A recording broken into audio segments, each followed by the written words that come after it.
Hi hello welcome the Indian car க்ரானிக்கலுக்கு உங்களை நான் வரவேற்கிறேன். இன்றைக்கி நம்ம பார்க்க போகிறது இந்திய கார்களோட வரலாறு முதல் எபிசோட். இது போல் தொடர்ந்து எபிசோடுகளை பார்க்க நம்ம சேனலை சப்ஸ்கிரைப் பண்ண மறந்துடாதீங்க. 1957க்கு மேலே தான் இந்திய அரசாங்கம் இந்தியாவிலேயே கார்களை உற்பத்தி செய்ய இந்திய கம்பெனிகளை ஊக்குவிச்சாங்க.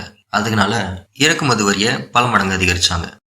வரலாற்றில் மிக முக்கியமான இடத்தை பிடிச்சது மட்டும் இல்லாமல் இப்போ தலைமுறையினர் வரைக்கும் எல்லாத்துக்கும் பிடிச்ச ஒரு காரா இந்த அம்பாசிடர் இருந்துகிட்டு இருக்கு.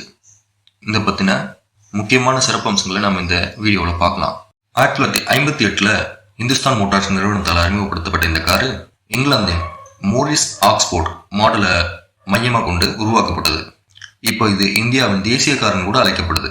அம்பாசிடர் 1958 இருந்து 2000வது காலகட்டம் வரைக்கும் இந்திய அரசியல் தலைவர்கள், அதிகாரிகள்னு எல்லாருமே இந்த காரை தான் அவங்களோட ஃபேவரட் காராக வச்சிருந்தாங்க. அடுத்து நம்ம இந்த காரோட இன்ஜினை பற்றி பார்க்கலாம். 90 காலகட்டத்தில் இசுசு இன்ஜின் பொருத்தப்பட்ட அம்பாசிடர்கள் வந்தது. இதனால அதோட பவரும் மைலேஜும் அதிகமாச்சு. அம்பாசிடர் காரில் ஆரம்ப கட்டத்தில் 1.5 லிட்டர் 1.8 லிட்டர் பெட்ரோல் மற்றும் டீசல் இன்ஜின்களை பயன்படுத்தினாங்க. இந்த இன்ஜின் ரைட் கம்ஃபர்ட்டுக்கு ரொம்ப நல்லா இருந்துச்சு. அதுக்கப்புறம் 1990களுக்கு மேலே இதில் மிகப்பெரிய மாற்றம் கொண்டு வரப்பட்டுச்சு. இந்த காரோட இன்டீரியர் ரொம்ப ஸ்பேசியஸாகவும் அருமையாகவும் இருந்துச்சு. இந்த காரோட பேக் சீட்டர் ஒரு சோஃபான்னு சொல்லுவாங்க. லாங் டிஸ்டன்ஸ் டிராவலுக்கு இந்த காரை விரும்பாத மக்களே இல்லை. இப்பவும் கூட இந்த கார்களை பொக்கிஷமா பாதுகாத்துக்கிட்டு இருக்காங்க.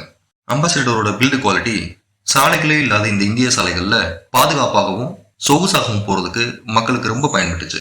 இந்த வீடியோவோட கடைசி பகுதிக்கு வந்துட்டோம். அம்பாசிடர் பத்தின தகவல்கள் உங்களுக்கு பிடிச்சிருந்துச்சுன்னா இந்த சேனலுக்கு மறக்காம சப்ஸ்கிரைப் பண்ணுங்க. அம்பாசிடர் உங்களுக்கு ரொம்ப பிடிக்கும்னா அதை கமெண்ட் பாக்ஸ்ல கமெண்ட் பண்ணுங்க. உங்களுக்கு பிடிச்சிருந்துச்சுன்னா லைக் அண்ட் ஷேர் பண்ணுங்க.